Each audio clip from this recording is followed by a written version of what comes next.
Fall fans, football season is quietly sneaking up on us. We're just about a month away from fall camp. We're about 2 months away from when Tennessee kicks off against Syracuse in Atlanta on August 31st. So, before you know it, it's going to be here. And so, this year more than any other year that I can remember, there's question marks. There's a lot of question marks. Well, I am going to try to answer some of those question marks in this video because I'm going to kind of go over 5 players that really have not done a lot yet at the University of Tennessee, but if they step up and they have a great year, that it can make a huge difference on our record and how we play, because a lot of these players are in positions where we don't have a lot of depth, where we lack, we're not as strong maybe as we typically are, and these players are going to be expected to go into those roles and replace an NFL player or a player who's went on somewhere else. So let's not waste any more time, and let's talk about the first player that I have on this list. Now, this guy is a true freshman. He was the number 1 overall offensive tackle in the 2025 class, David Sanders. Now, we beat Ohio State after getting this guy, and it was massive that we got him because we're going to need him big time at that right tackle spot. He's going to replace John Campbell, and this is an offensive line that is only returning 1 starter in Lance Hurd on that left tackle. So he needs to make an instant impact. He's not going to have a lot of time to learn on the job. We're going to throw him in there against Syracuse in a couple months, and hopefully he can handle the workload.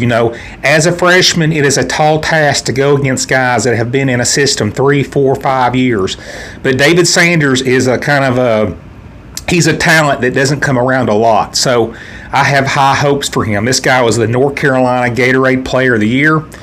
And we really need him to step into that right tackle spot and protect Joey Aguilar or Jake Merklinger or whoever our quarterback is. So that's the first person that I have my eye on, and that I'm hoping can get in there and make an instant impact for us in 2025. Now, the second person that I have my eye on, and that if he plays really good, it will help us immensely and help us get to that next level, and that is Peyton Lewis. Now, we got 3 running backs this year that we're going to play a lot. Deshaun Bishop, he was our leading rusher last year. Peyton Lewis, our second leading rusher, and then we got Star Thomas coming over from Duke. But in my opinion, Peyton Lewis is the best running back out of all of those guys. He was a 4-star recruit out of Virginia. He did rush for 339 yards. He was very green last year. It's his first year in college, but he's going to get a lot more carries this year, and he's very talented. So I really want Peyton Lewis to hopefully have a year where he's close to 1,000 yards rushing. I think he's going to be our leading rusher. I think he's going to be our workhorse. He is more of a bigger back, the short yardage guy, where he can get in there and get a yard or two, on the goal line. So need a big year out of Peyton Lewis. And this is a year in which we're really going to have to lean on our running game even more than last year, because new quarterbacks, receiver room is very thin. So running the football is going to be very important again this year. So that's the second person, Peyton Lewis. The third person, Mike Matthews. Now, this is a guy that we thought was going to transfer. There was some rumblings that he was going to leave, but he stayed. He is by far our most talented wide receiver on this roster, and this may be the thinnest position group we have in wide receiver. Braylon Staley, Mike Matthews, Chris Brazzell. Those are the 3 receivers that are going to play. I don't know really anything behind those guys. Chris Brazzell did not have a great year last year. He's not a number 1 type receiver. Mike Matthews is a number 1 type receiver. He has that kind of talent. He in the 2024 class, he was a 5-star recruit. I think he was like a top 5 wide receiver in that class. So this is the kind of guy, and he has the kind of talent that can come in and elevate this team. Now, Mike Matthews, He had under 100 yards receiving. I don't know why we didn't play him more last year. We played Caleb Webb, Chaz Nimrod, guys that are not even nearly as talented as Mike Matthews, and really guys that weren't that great at catching the football. But for whatever reason, Heupel did not play Mike Matthews until maybe the Vanderbilt game and later.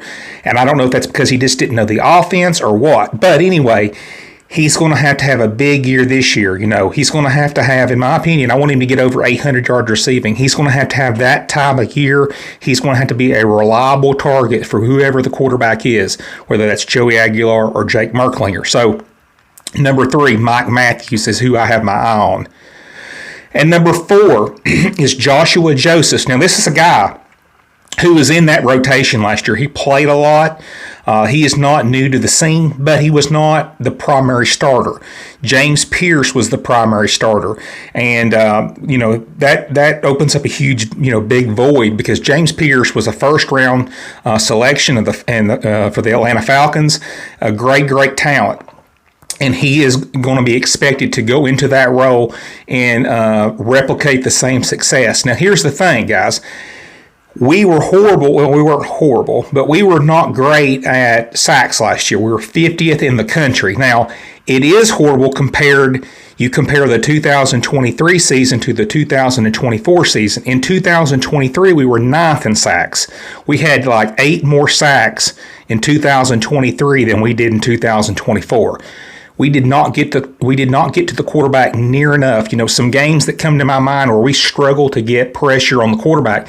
The Ohio State game, the Georgia game.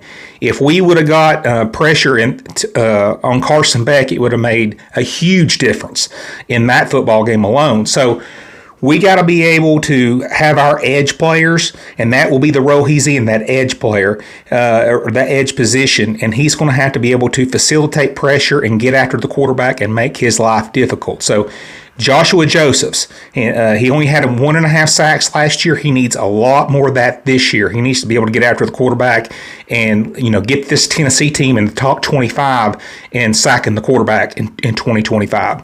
So that's my 4th player.